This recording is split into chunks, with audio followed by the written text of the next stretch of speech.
Welcome back to another episode of the Trust Issues Podcast. In this episode, we're going to do a little Q&A. I have some questions that came in from the audience that I want to answer on this episode. But before I do that, I want to let you know that this is going to be the final episode for this season.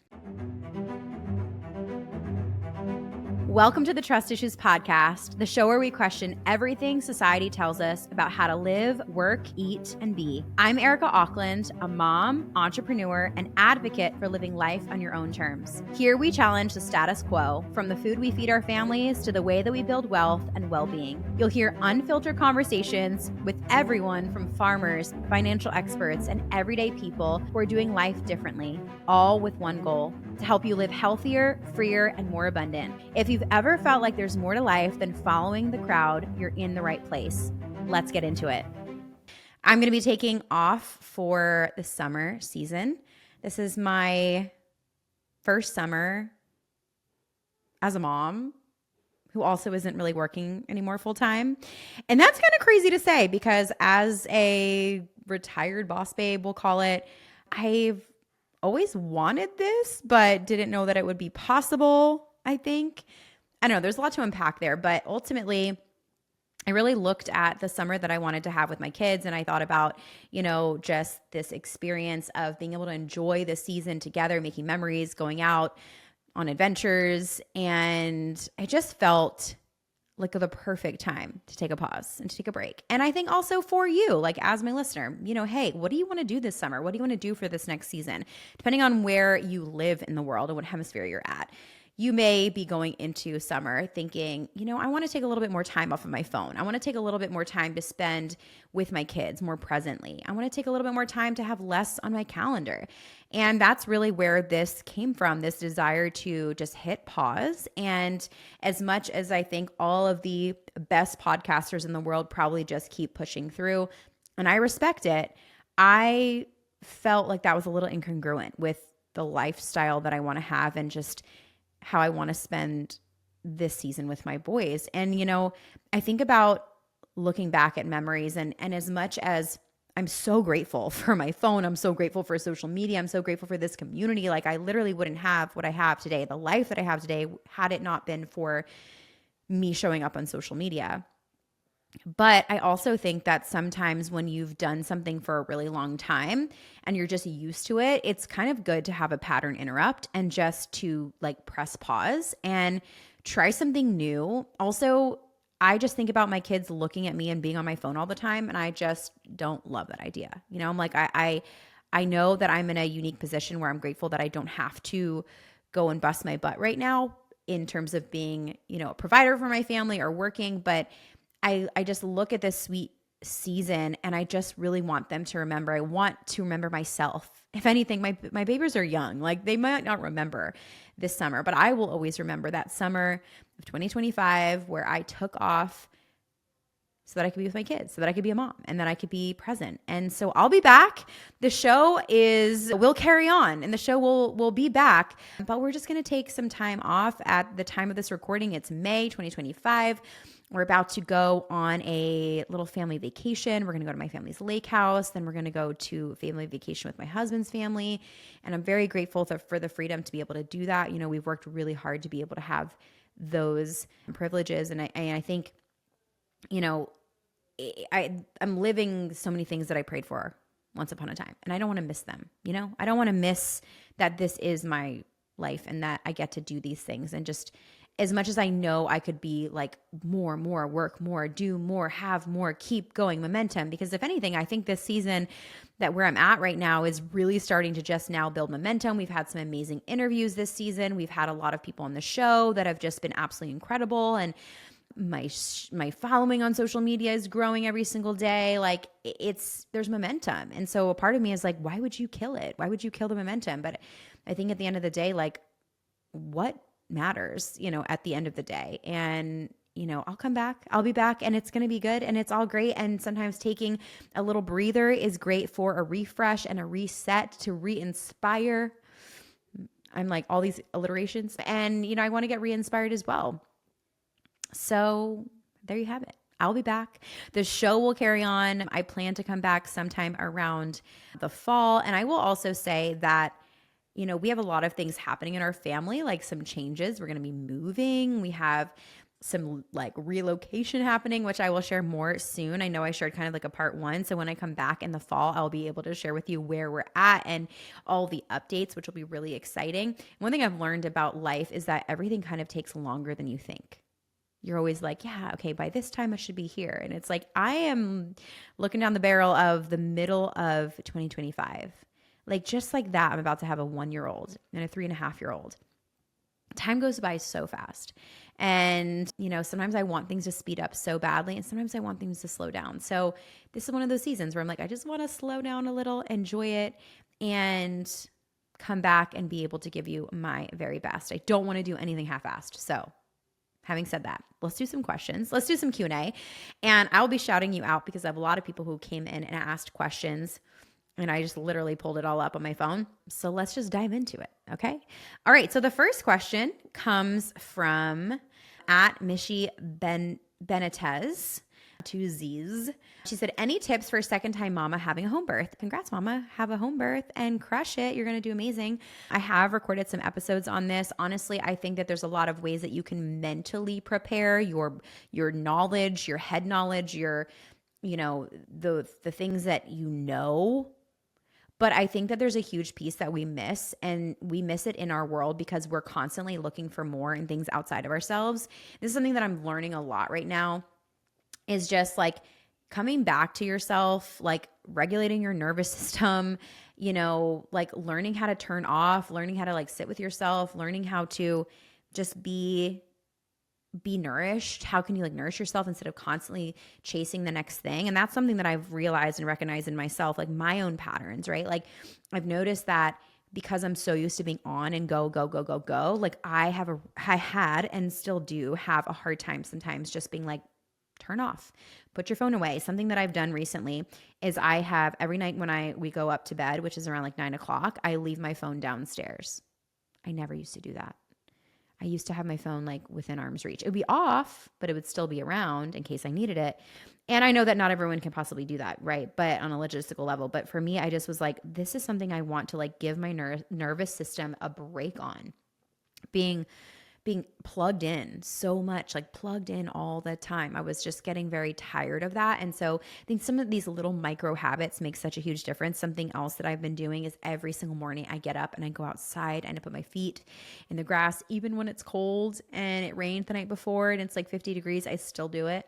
And I look at the sky and look at the sun. Sometimes it's cloudy and the sky is covered up, but I still do it. And I find that this is just a great way for me to start the day, and then a great way for me to end the day. So everyone is different, right? Like everyone needs to find what works for them. But I think that when you're thinking about, okay, I'm gonna have a home birth, like this is an event you are like preparing for, a physical event, an emotional event, a mental event. Like what can you start doing to offload the stress, the weight that you carry, like the need to know more and more and more. Like maybe that's not where the spirit of your question whatsoever, but that would be my tip. If I could look back to myself and say like, Erica, you're about to have your second home birth. Like, you know what you could do? You could just chill the F out. Like just chill out, girl. That probably would have been, it's like, that trend right now. It's like probably needed a hug, but instead I probably just needed like a hug and a snack and a nap and, just like, it's not necessarily more podcasts or more things. And I'm not to say that, like there's a lot of great information out there and a lot of people that I learn from all the time, but I often find like, what is my question? Where is it rooted in? Is it rooted in me doing more and having more? Like maybe that's not the answer. Maybe the answer is actually in doing less, slowing down, like nourishing myself. So there's the question answered. I hope it suffices, but let's dive into our next question. Someone else asked, what was your experience with losing weight while breastfeeding? And so I kind of posted about this the other day where I shared around just like my journey when it comes to breastfeeding, postpartum weight gain. I always kind of gain some weight postpartum. I think my body just packs on some weight for breastfeeding, and it's kind of like sticks to me like glue. It especially like packs in on my upper body. I feel like it's like just fat, like so that I have, a sufficient body fat to be able to produce milk. Like I have a great milk supply and stuff, but it does make losing weight challenging. So I think the things that have worked really well for me are, number one is just dialing in my nutrition. When I say dialing in, I'm not restricting, I'm not dieting, I'm eating enough. I'm getting enough calories. I'm getting enough nutrients. And I'm nutrient dense. I'm also not stressed. Like, I eat ice cream. Like I'm not going to quit sourdough. Like I don't eat 3 slices of sourdough a day, but I'll have one in the morning with breakfast if I want to before my workout, right? Like it's like, I'm not going to like be extreme. I'm not going to go on a carnivore diet. I'm not cutting out entire food groups. Like that is just not sustainable. And I don't think that makes sense for breastfeeding moms, especially because you're more hungry and you have to feed not only yourself, but and replenish your depletion, but then also give to your baby. And I think, so for me, it's like adequate nutrition. And then honestly, one thing too is like not eating after dark helps me personally a lot, because I think what it does is it helps to signal to my body, like it's time to, release some melatonin. It's time to like wind down.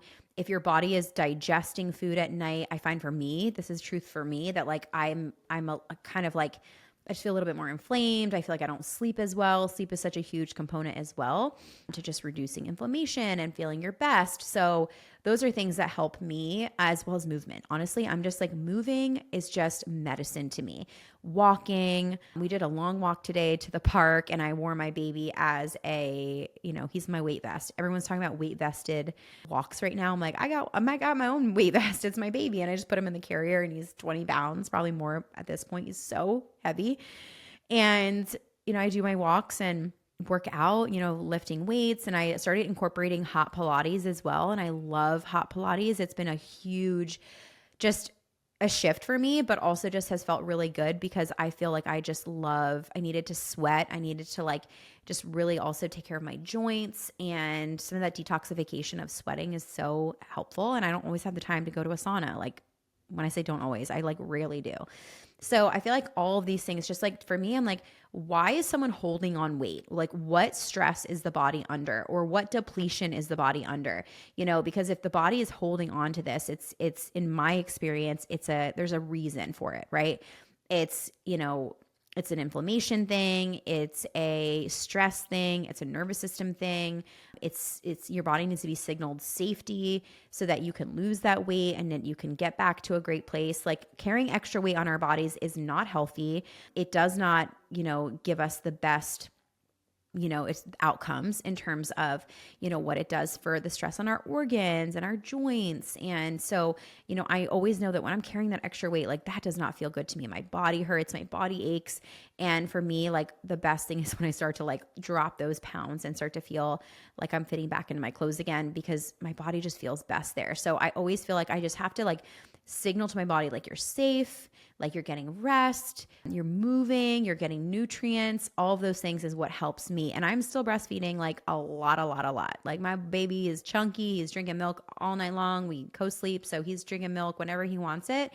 And I think that's really helped me a lot. The next question is from @Hallie Stieber.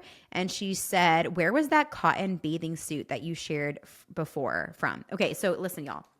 Okay, so this is like a deep dive, but I have talked a little bit about this before in the show and also my Instagram around just wanting to buy less polyester, nylon, acrylic clothing, plastic clothing because of what it does to our health. And I am by no means a perfectionist. I still have clothes that I purchased years ago that I love and that might have some polyester or things like that. I've tried to get rid of most of them, but if I love something, I'm going to keep it, like just period. But I found this amazing bathing suit. It's by Masa Chips. I know you're going to be like, what? But the company Masa Chips, they're all about seed oil free chips. They're amazing. And they came out with a swimwear line. They do it all. Hello. We love a multifaceted girly.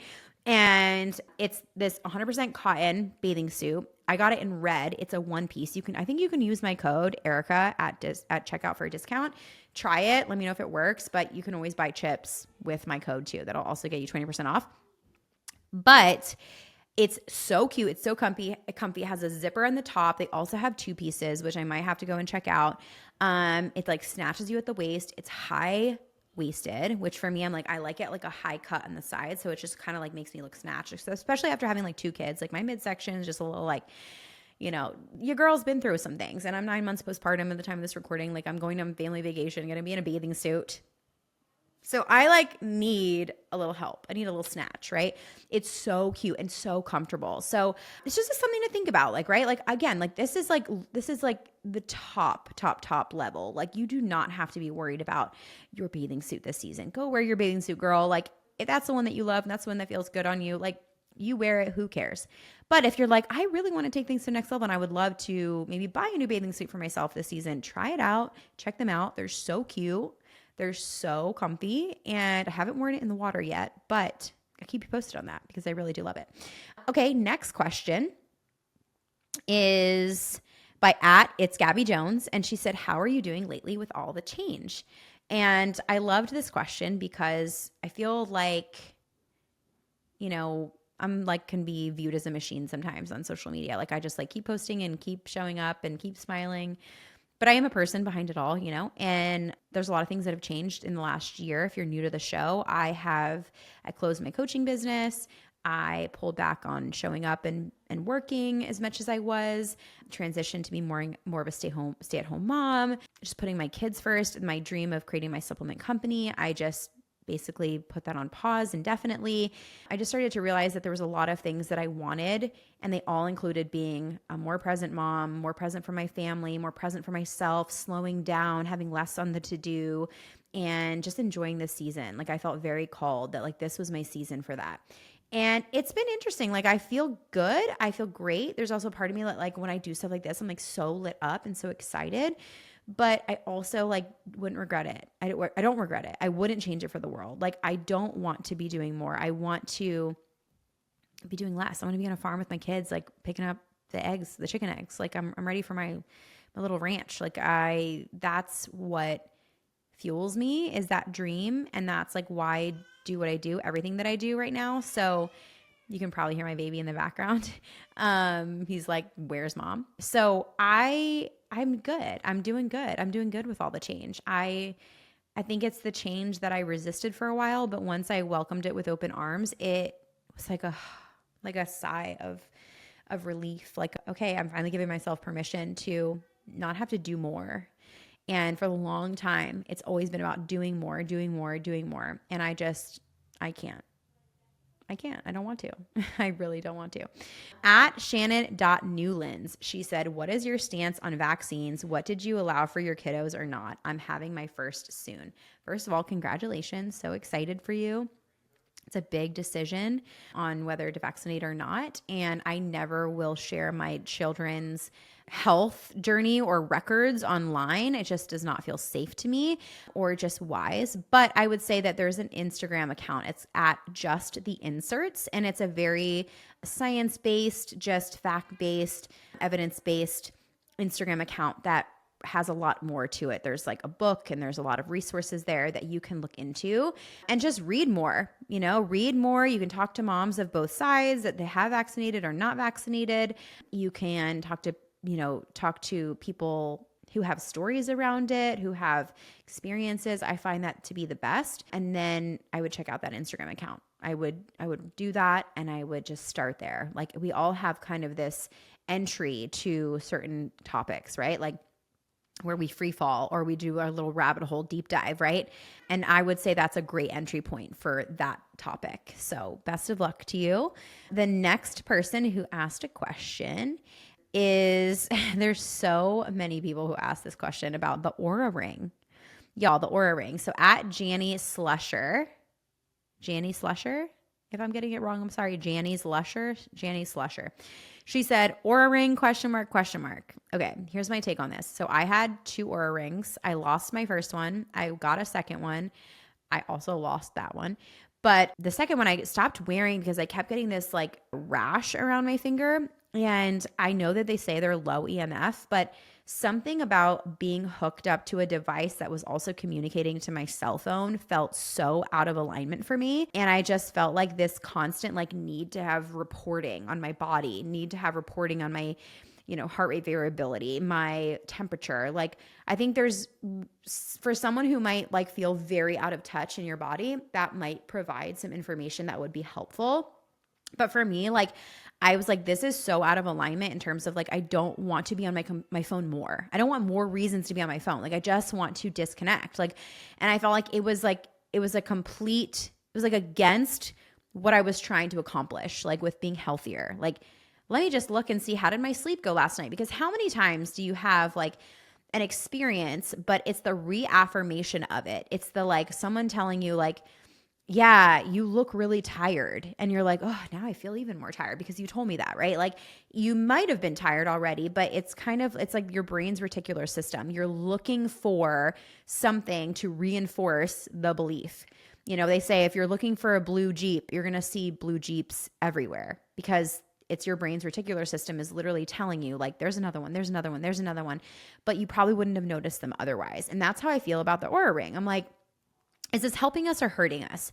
I don't think that the healthiest people that, you know, were our ancestors like needed to know that information, but they were tuned into their own bodies. And, you know, when you feel off, like, you know it because you know your body and you don't need an app to tell you, you know, oh my gosh, look at my sleep score. Cool. I don't know. Like, to me, I'm like, do I really need a freaking sleep score? Do I need another thing to make me feel like I did great or didn't do great at? Like, who cares? Like, at the end of the day, like, I just don't think that that is a tool that is necessary in order to feel your best. And you'd probably be better just tuning into your own body and learning your body and learning your body's cues and not being hooked up to a cell phone.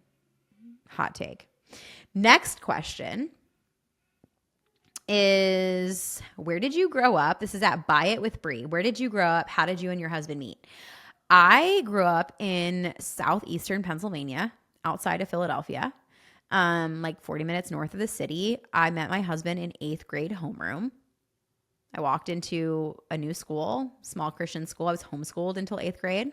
Shout out to my homeschoolers. Hey, anyone here homeschooled? And walked in. He was one of the first people that I ever saw. Sat behind him, I think. And we literally instantly, within like 2 weeks, became best friends. And we've been inseparable ever since. I mean, we did break up in college. We like had a moment where we were not together. But we eventually found our way back to each other. And we've been inseparable ever since. So he's the best. Any other high school sweethearts here? Literally just like can't live without him. I knew from day one that he was my soulmate. I'm like, that's my soulmate. Like, for sure. Like, I have to marry that person. I cannot live without him. So the rest is history, as they say. Next person is at M. Runnerberg asked, are you still building your dream home? And I love this question because I am building a home, but I'm building something that a year ago or two, I would have been like, that's not my dream home. This is my dream home.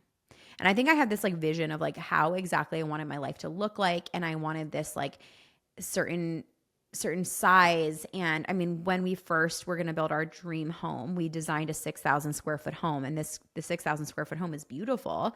But now, as a mom of two and someone who is 36 years old, who just wants simplicity and who wants less in my life, I look at that and I'm like, that feels like a headache. It feels like a whole lot of money for a whole lot of stuff and a whole lot of cleaning that I don't want to do. And I don't want to manage, and I don't want to have people do it for me. I want less. I want simple. I would be okay if my kids share a bedroom. I just feel like smaller living speaks to me, and I'm building my home. And I'm like, I think for me, it's like not about the home. It's like, it's the lifestyle. And that's what my husband and I really like when my second son was born. He's 9 months old now. We both kind of chatted with each other and we were just kind of talking about our life and our dreams and the things that we were at, like the decision we were being faced with and where we were at. And we both said, like, we want a lifestyle change. And for me, that's the dream. It's the lifestyle. It's not the thing. It's not the place. It is a place in the sense of like belonging. And I think every woman at the core of us, we all want that sense of security and safety. But for me, a dream home is more about like the safety. It's about the togetherness, the closeness, the slowness, the peace, the experience. It's less about the size, less about the things, less about the rooms. But we are going to be building something beautiful, and I'm excited and very grateful, but it's going to be much more scaled down. We actually start the process this summer, so stay tuned because it's going to be a whole thing, and I can't wait to bring you along for the journey. I will be posting all about it on my YouTube, so make sure that you're subscribed there. The next question is, do you eat gluten every day? This is by @Honeycomb Bakery and Treats. I don't eat gluten every day. I mean, I make sourdough. We have sourdough that I make at home, but I don't eat like traditional, just like regular bread or gluten or pasta or anything like that. Personally, doesn't agree with me. And with my body's like makeup, my genetic makeup, I don't do really great with gluten. So I try to limit it. And my son, he doesn't do as great with it either. So we really notice a benefit when we're not eating like that. Well, if we're out and we like see a treat and we're like, oh, this looks yummy, like we'll eat it. We're not like purists, but we're more mindful at home, I would say. @Allie_Schulz Bichara. Schulz Bichara asked a question. That's a pretty name. She asked, are you staying in Tennessee? And we are definitely staying in Tennessee, y'all. Here's the deal. There's a part of me that will always want to live by the beach. And I think that really in our 5-year plan is to have some type of beach location where we can go and spend a couple months out of the year when it gets like real dreary here in Tennessee and dark and kind of gray, which is like February and March. But just in this season of my life with my kids, I cannot think of a better place to raise my kids, where we can have space and we can have community and just the people here. Where we're going to be moving to, our property is really close to a lot of people that we love and adore and just really great families. And for me, I'm just very obsessed with the idea of my kids being able to grow up on space and land and with a creek. And those are things that I grew up with. I grew up in Northeast Pennsylvania where there was a lot of space and I had 10 acres and we had a farm and we had chickens. And like, I look back and I'm like, I didn't appreciate it as much as I should have. There's a part of me that just like couldn't wait to get out and like go to the big city. And now I look back and I'm like, oh my gosh, like this is the dream. Like living like this is 100% the dream. So keep you posted on that. But we will not be leaving Tennessee. We'll keep you posted on our little homestead that's coming soon. Next question is by Katie_Pearl. And she said, what is some non-toxic skincare that won't break the bank? Listen, girl, I love me some skincare. Like I am obsessed with skincare. Okay, I'm going to be real honest with you though. Like almost everything that I've learned about amazing skincare products is from my friend Emily Morrow. If you don't follow Emily Morrow, @EmilyMorrow, go follow her. She is literally incredible. Not only does she have amazing resources in health in general, like she's so smart, but it's the skincare recommendations for me. She has so many skincare products. Like I'm going to tell you, like I stopped doing Botox. I stopped doing filler. I'm 36 years old. I don't get full night's sleep. I have a 9-month-old. My skin feels and looks like better than it did when I was in my 20s. Like seriously, like I feel like I have bounce. Yeah, I have some upper like forehead lines, but like I feel like my skin is like so happy. Obviously there's an internal factor to it. So do not mishear me when I say that like, amazing skincare helps, but you got to do the internal work. But I will say that like for me, when it comes to non-toxic skincare that I'm loving, I love the Sophie Pavitt skincare cleanser. It's the clean cleanser. Obsessed. Clean cleanser. Favorite skincare cleanser. There's a newer brand to me. It's called Cole Skincare, COLE. And they have like a lot of like barrier balancing type of products. They have amazing barrier spray. They have this Omega cleansing balm that I'm obsessed with. I really love their moisturizer too. So really, really love that stuff. Dr. Diamond's medicine. I don't know it's pretty non-toxic. I think so. Like I'm not a purist over here, but I'm pretty crunchy. Dr. Diamond skincare is super expensive. So I'm not even going to like that will break the bank. So like, don't worry about that. But like Cole, I think is really affordable. Sophie Pavitt is really affordable. Clear Stem is affordable. I feel like their prices are a little bit higher, but like Clear Stem has some good stuff. I really like their stuff. But there's like this new serum that I've been using. It's a Centella Ampoule.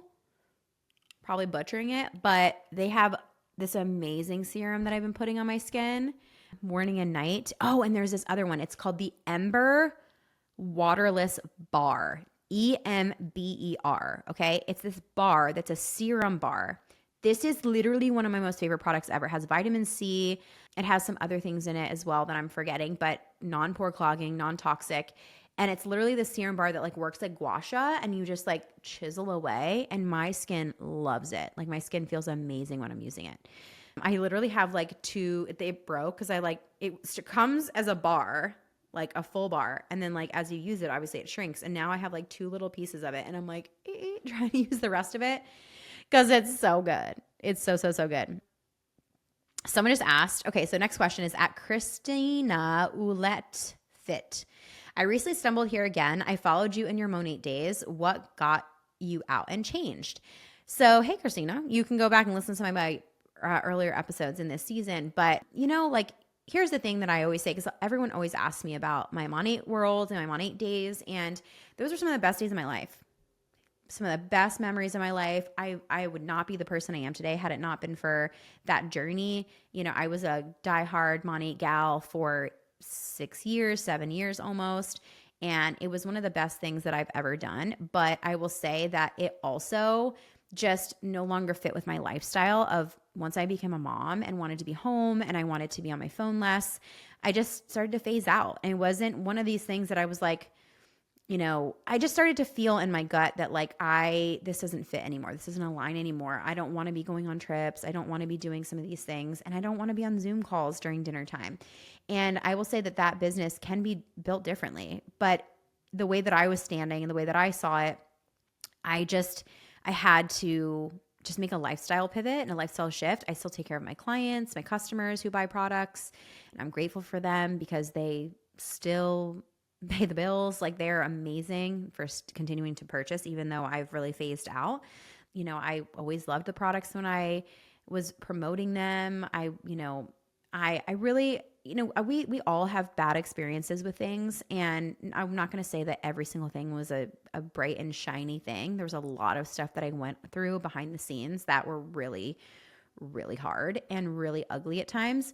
But I'm like not the type of person who's going to be like, here's my dirty laundry. Like I just am not that person. And I don't think that's right. And I don't have a reason to. Like I'm like, you know, there's a season for things. And that was my season. That was my season. And now I'm able, and I'm so grateful because that type of business, the dream is that you build it for a time and then you can step away.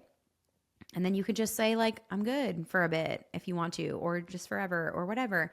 And I've just stepped down because I just have different priorities in my life right now. It's just my kids, my husband, and my husband's building his thing and I'm here to support him. And, you know, I'm just really grateful that I was able to do it for as long as I did. And now my life can look different because of that business. Like seriously. So I hope that answers the question. The last question that I'll answer is, where do you get your best parenting info? What accounts? About to be a new mama. This is at the places she goes. Congrats, first of all. That's so exciting. I'll be honest with you. Like if you're just about to have your first baby, like don't worry about parenting. You just worry about baby snuggling, you know, cuddles and snuggles and milkies. And it's the best thing in the world. Like I'm literally like, I don't want my baby to be not a baby anymore. I just want my baby back. Like I just love the baby phase. I love this little snuggly little creature that just like needs you all the time. It's just the sweetest thing. Honestly, I do love it. I will definitely be having more babies. And I think that, you know, you want to like be mindful of how much you're reading and how much you're researching and how much you're following people on social media, because everyone has an opinion and it's so strong. And half of the time they're just saying it in a way so that they can go viral and that they can like rage bait. And hey, that works. That'll grow your page. Like I know it will. If I wanted to say some things today on social that could just like piss people off, like it would, and it would grow my account and it would work every time. But I don't think that that's like healthy, and that's not like the approach I want to have. But I will say there's one account that like stands out to me that I really love, and I think is like very balanced and feels very just like nurturing and primal and close to how we were designed to parent, how we were designed to be.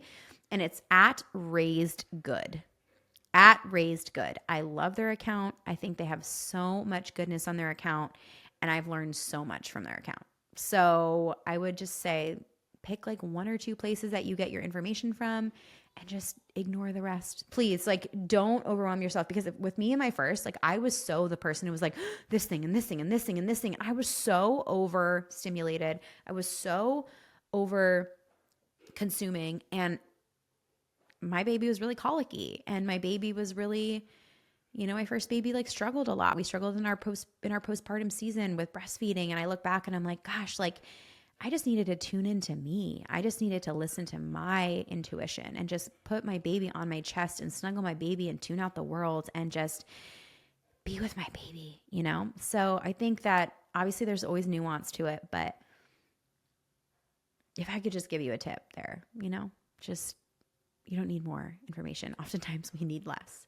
So there you have it. There's so many more questions that I wish I could get to. And, I always try to balance them and try to find the ones that are helpful. I think a lot of people just ask questions that are like super, for me, like I always think about it. I'm like, okay, where is the question coming from? Right. And it's like, I'm always here to answer and help, but I also want to encourage you that like oftentimes you have the answer. Like, yeah, let me tell you all my favorite skincare products. Let me tell you like where my bathing suit's from. I love that stuff. But also like if you're in a place right now where you're like I'm about to go through this experience and I'm about to have my first baby, like what do? I think it's like, what do you want to do? Like what feels right for you? What feels aligned? If you had nobody's opinion outside of you, what would you do? What would be right? Those answers. And if there's places that you're hesitating, if there's places that you're like, oh, I don't know about that, you don't have to make this urgent decision. You don't have to make this like, I have to do this right now. Like, you really don't. You get to like take your time and make the decisions that are right for you in the time that is right for you and your family and your kids. And ask your questions from an empowered place, not a like, I don't know place, because you do know. You are so wise. You are so capable. And I promise you, it's going to be all right. Like you will be able to, you'll dive into this motherhood season, for those of you who are asking those questions. And like, if you just tune into yourself, like you've got everything you need. And I mean, I talk to God a lot, so couldn't do it without him. God is on my side, thank the Lord, because I look back and I'm like, I would not have made it this far without my relationship with Jesus. But, if you have a spiritual practice or if you know Jesus, like, I think that'll take you all the way. So love you, appreciate you. Thanks for being here. Thanks for listening to the show. Thanks for being a part of season 2. I'll be back. I can't wait to be back. I'll be back better than ever, refreshed. Enjoy your summer. Make some memories. Until then, hit me up on Instagram. Stay connected. Love you, and I'll see you next time.